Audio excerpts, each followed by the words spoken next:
नमस्कार, India report में आप सभी का स्वागत है। पश्चिम बंगाल में मार्च अप्रैल महीने में विधानसभा का चुनाव होगा। 294 सीटों पर किस पार्टी की जीत होगी? टीएमसी की एक बार फिर वहां पर सरकार बनेगी या फिर बीजेपी जो दावे कर रही है कि इस बार टीएमसी नहीं बल्कि बीजेपी की वहां पर सरकार बनेगी, तो इन दावों की सच्चाई मार्च अप्रैल के महीने में पता चल जाएगा। लेकिन मैं जो कहना चाहता हूं कि पश्चिम बंगाल की जो स्थिति है, जो हालात है, बाकी राज्यों से बहुत ही अलग है। अलग इस कॉन्टेक्स्ट में है कि यहाँ पर हिंदू और मुसलमान के बीच का जो डेमोग्राफिक जो बदलाव है वो सबसे ज्यादा पश्चिम बंगाल में ही देखे जा रहे हैं। सामाजिक असंतुलन आबादी के हिसाब से, हिंदू मुस्लिम आबादी के हिसाब से सामाजिक असंतुलन बहुत बड़ा होता जा रहा है, बहुत बिगड़ता जा रहा है। और इस पर बहुत ही हैरानी होती है कि ना तो पश्चिम बंगाल के नीति निर्माताओं का ध्यान जा रहा, ना ना ना ना, ना देश के नीति निर्माताओं का ध्यान जा रहा।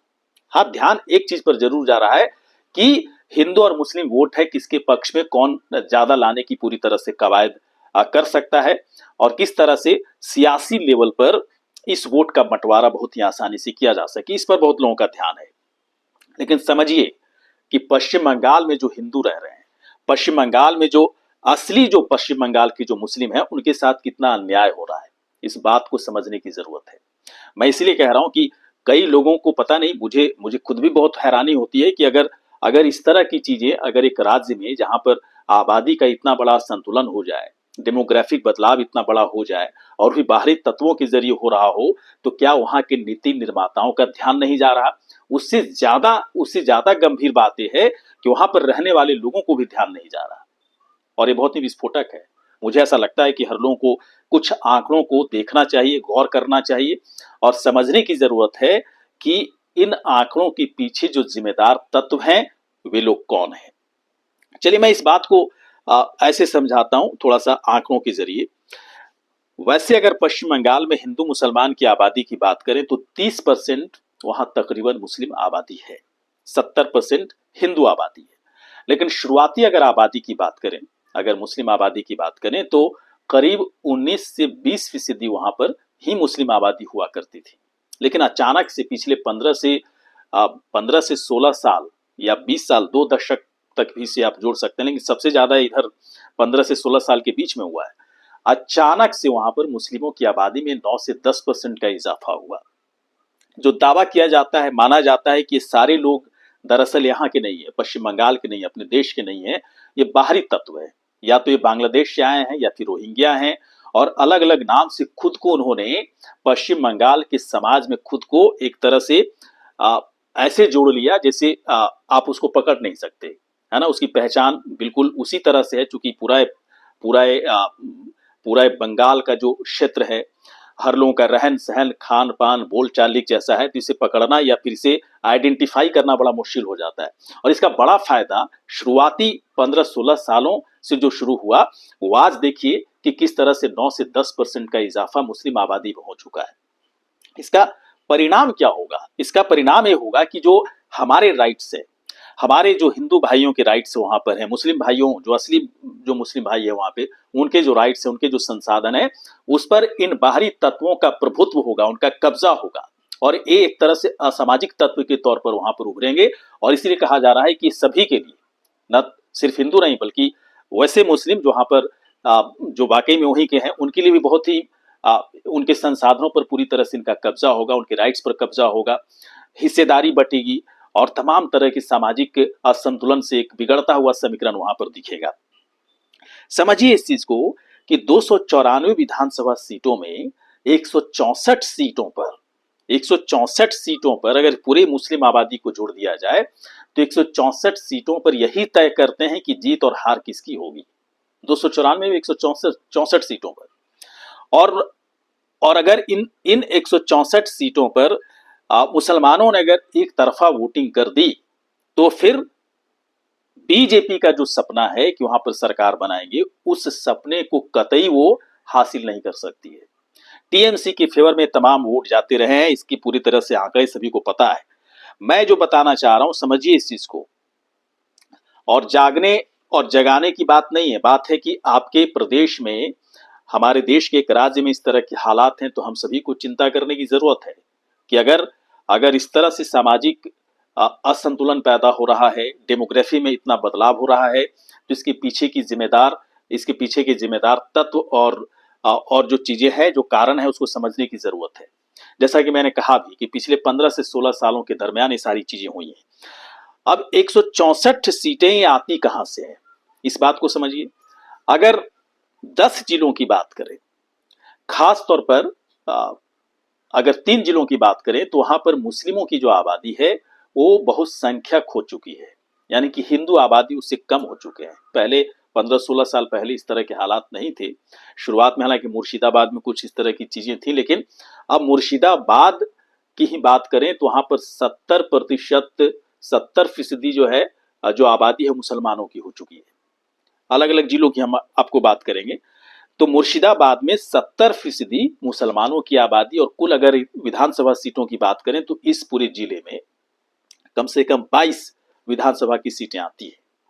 और समझिए कि जहां पर 70% मुस्लिमों की आबादी होगी तो इन विधानसभा सीटों पर किसके हक में ये सीटें जाएंगी।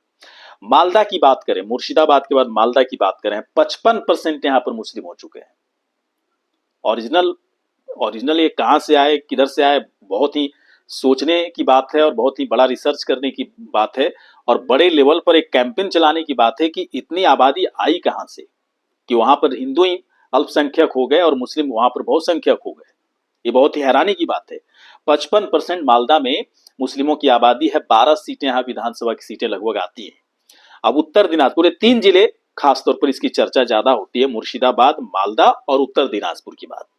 उत्तर दिनाजपुर में 51% मुस्लिम है और 9 सीटें यहां पर विधानसभा की आती हैं।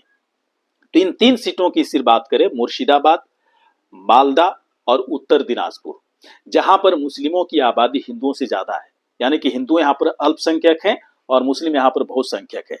जो दावा किया जाता है कि यहां पर कम से कम मुर्शिदाबाद में, मालदा में, उत्तर दिनाजपुर में जो मुस्लिमों की आबादी है उसमें 50% जो मुस्लिम हैं वो यहाँ के हैं ही नहीं, वो बाहर के हैं। वो आकर के उन्होंने यहाँ कब्जा कर लिया। मुस्लिम जो पहले से यहाँ पर रह रहे थे उनके संसाधनों पर कब्जा किया, प्रभुत्व किया, उनके राइट्स पर धीरे धीरे उनके राइट्स खुद अपने पास रखने लगे।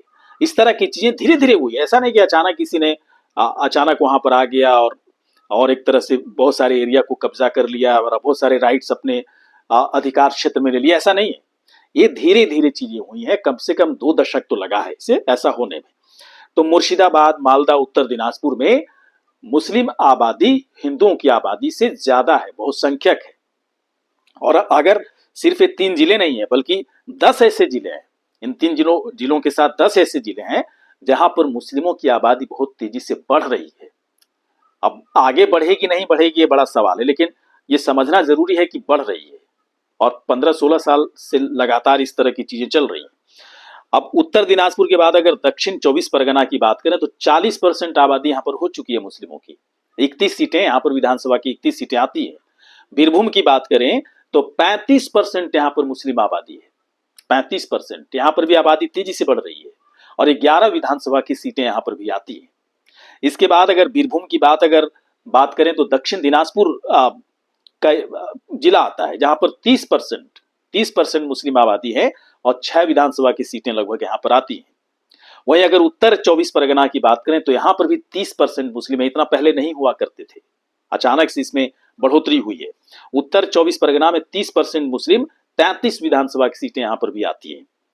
इसके बाद नादिया का भाई देखिए हाल कुछ सही नहीं लग रहा। नादिया जिले की बात करें तो 27 से 28% यहां पर मुस्लिम आबादी हो चुकी है, जबकि इतना नहीं, नादिया में कम हुआ करता था, लेकिन अब यहां पर भी मुस्लिम आबादी बढ़ी है और करीब जो है 17 विधानसभा की सीटें यहां पर आती है।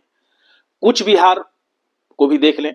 इन 10 जिलों की बात कर रहा हूं जहां पर मुस्लिमों की आबादी निर्णायक है और 3 जिलों में मुर्शिदाबाद, मालदा, उत्तर दिनाजपुर मुस्लिम बहुसंख्यक हो चुके हैं। और ये जो बाकी के 7 जिले हैं कुछ सालों के बाद यहां पर भी बहुसंख्यक हो जाएंगे अगर इस तरह का रेट जारी रहा तो। कुछ बिहार में 30% मुस्लिम है और 9 विधानसभा की सीटें आती हैं। और आखिरी अगर जिले हावड़ा की बात करें तो यहां पर 26 से 29, कहीं कहीं तो 32% का भी दावा किया जा रहा है। ये जो तमाम आंकड़े हैं, इन आंकड़ों पर अगर भरोसा किया जाए, कोई इन आंकड़ों के बारे में कभी कोई कुछ कहता ही नहीं। हावड़ा में जैसे मैंने रिसर्च करना शुरू किया तो 26% मेरे को दिख रहा था, कहीं 32% बता रहे हैं, है ना, कहीं 25% बता रहे हैं, लेकिन ये तमाम आंकड़े आसपास ही दिखते हैं। हावड़ा में 26% मुस्लिम है और 16 विधानसभा की सीटें आती है। और भाई साहब इसको अगर जोड़ते हैं हम लोग तो 164 से ज्यादा ऐसी सीटें हैं जहां पर मुस्लिम आबादी या मुस्लिम मतदाता जो वोटर्स हैं वो निर्णायक हैं, वो हार और जीत तय करेंगे। और मुर्शिदाबाद, मालदा और उत्तर दिनाजपुर में तो हिंदुओं को है ना, हिंदुओं के पास तो है ही नहीं वो अधिकार कि वो अपने है ना, अपने मनपसंद उम्मीदवार को जिता सके। वहां पर वही जीतेगा जो मुस्लिम आबादी जो वहां पर चाहेगी, मुर्शिदाबाद या फिर मालदा या उत्तर दिनाजपुर में, क्योंकि 70% मुर्शिदाबाद, मालदा 55% और उत्तर दिनाजपुर में 51% मुसलमान है जो कि बहुसंख्यक है। तो ये सारा हाल है 10 जिलों की जो मैं चर्चा किया, और एक कुल अगर विधानसभा सीटों को जोड़ दिया जाए तो 164 से भी ज्यादा हो जाते हैं। लेकिन फिर भी 164 ऐसी सीटें हैं तमाम तरह की चीजों को निकालने के बाद जहां पर मुस्लिम हार और जीत, मुस्लिम जो वोटर्स हैं हार और जीत तय करते हैं। मैं ये नहीं कह रहा हूं कि इतनी आबादी होनी चाहिए, नहीं होनी चाहिए, लेकिन आबादी इतनी हुई कैसे, ये बड़ा सवाल है।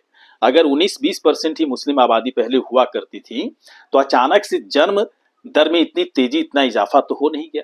ऐसा तो नहीं है कि अचानक से मुस्लिम परिवारों में अधिक से अधिक बच्चे जन्म लेने लगे, ऐसा भी नहीं है। ये भी रीजन यहाँ पर निकल कर सामने नहीं आते, बल्कि इस 15 से 20 साल में अगर किसी राज्य में और खासतौर पर 3-4 जिलों में अगर मुस्लिमों की आबादी तेजी से इतनी बढ़ जाए कि हिंदू आबादी से भी अधिक हो जाए तो ये बहुत ही हैरान करने वाली बात है। हैरान करने वाली बात यह है कि सारे तत्व बाहरी है। ये इन तत्वों की वजह से, इन घुसपैठियों की वजह से जो हमारे लोग हैं, चाहे वो हिंदू हो या मुसलमान हो, जो हमारे लोग हैं उनके संसाधनों पर, उनके राइट्स पर इनका कब्जा धीरे धीरे बढ़ता जा रहा है। और ये बहुत ही सामाजिक का संतुलन के लिए आप कह सकते हैं कि बहुत बड़ी वजह निकलकर सामने आ रही है। तो मुर्शिदाबाद, मालदा, उत्तर दिनाजपुर ही नहीं बल्कि इन 10 जिलों के बारे में मेरा बताने का मतलब इतना ही था कि लोगों को समझने की जरूरत है कि पश्चिम बंगाल में हिंदू और मुस्लिम आबादी को लेकर इतनी बड़ी खाई क्यों बढ़ती जा रही है। और अगर जब सवाल पूछा जाता है तो इस तरह के सवालों से लोग बचते हैं, लेकिन वाकई में अगर बेसिक सवाल ये पूछा जाए कि जब ये आबादी बढ़ रही होगी, है ना, बढ़ रही होगी, जब घुसपैठिए बढ़ रहे होंगे तो क्या सरकार को नहीं पता थी उस वक्त, चाहे वो टीएमसी की सरकार हो, सबसे ज्यादा आरोप टीएमसी सरकार के ऊपर ही लग रही है, क्या उसको नहीं पता थी? क्या इस आबादी को या इस घुसपैठ को आराम से होने दिया गया सरकार की तरफ से? आज बीजेपी भले ही सवाल उठा रही है कि वहां पर घुसपैठिए बढ़ रहे हैं और पश्चिम बंगाल की टीएमसी सरकार इसका पूरी तरह से सपोर्ट कर रही है, लेकिन केंद्र में बीजेपी की सरकार है तो क्या वो भी आंख बंद करके, आंख मूंद करके सारी चीजें, सारा तमाशा देख रही थी? ये तमाम ऐसे सवाल हैं। मुझे अभी भी ऐसा लगता है कि बहुत ही बड़े रिसर्च की जरूरत है, बड़े संसाधन की जरूरत है इस बात को समझने के लिए कि पश्चिम बंगाल की सीमा, बॉर्डर इलाके की जो जिले हैं, यहाँ पर इतनी भारी तादाद में, इतनी अधिक संख्या में मुस्लिमों की आबादी कैसे बढ़ गई, ये कौन लोग हैं, ये हमारे लोग हैं या नहीं है, इस बात की पहचान करना काफी जरूरी है। और इसी के साथ एक बात और भी इसमें जोड़ने की जरूरत है कि मार्च अप्रैल में विधानसभा जो चुनाव होना है, उस विधानसभा चुनाव में एक बात तय हो जाएगी कि वहां पर जो हिंदू आबादी है, हिंदू आबादी क्या इन आंकड़ों की वजह से खुद को किस तरह से अपने आप को देख रही है। अगर ये आबादी बढ़ रही है, सरकार वहां पर किसी की भी हो, लेकिन अगर ये आबादी बढ़ रही है तो इसका सबसे बड़ा प्रभाव आने वाले समय में 10 से 20 साल में राज्य के पूरे संसाधनों पर पड़ेगा, भार बढ़ेगा, दबाव बढ़ेगा, प्रेशर बढ़ेगा और इसकी वजह से सामाजिक असंतुलन और बढ़ेगा। तो कैसा लगा ये? अगर ये जानकारी आपको अच्छी लगी हो, वैसे एक सवाल मैं उससे जरूर पूछना चाहूंगा कि क्या आपको क्या लगता है, ये जानकारी तो पूरी तरह से रिसर्च के आधार पर दी गई, लेकिन आपको क्या लगता है कि पश्चिम बंगाल में मुस्लिमों की बढ़ती आबादी के बारे में क्या वहाँ की जो हिंदू आबादी है उन्हें कोई फर्क पड़ रहा है या नहीं पड़ रहा है? ये कुछ ऐसे सवाल है। कुछ और भी आप जवाब दे सकते हैं, क्या आपको लगता है कि बढ़ती मुस्लिम आबादी पश्चिम बंगाल को पूरी तरह से बांग्लादेश के रास्ते पर ले जाता हुआ दिख रहा है? और क्या आने वाले समय में अगर इसी तरह से आबादी बढ़ती रही तो पश्चिम बंगाल बांग्लादेश बन जाएगा? क्या इस तरह की चीजें आपको नजर आती है? अगर कुछ आपकी समझ में, आपके जहन में इस सवाल का कोई जवाब समझ में आता हो, तमाम आंकड़ों को देखकर, इक्वेशंस को देखकर, वहां के सामाजिक व्यवस्था को देखकर, तो आप अपनी बात कमेंट सेक्शन में जाकर अपनी बात रख सकते हैं, राय रख सकते हैं। ये वीडियो आपको कैसा लगा? यदि अच्छा लगा हो, जानकारी जो मैंने आपके साथ शेयर की, तो आप तुरंत हमें सब्सक्राइब करें, शेयर करें, लाइक करें। साथ ही साथ कुछ कहना चाहते हैं, अपनी बात कहना चाहते हैं, तो आप कमेंट सेक्शन पे जाकर अपनी बात भी रख सकते हैं, राय रख सकते हैं। नमस्कार।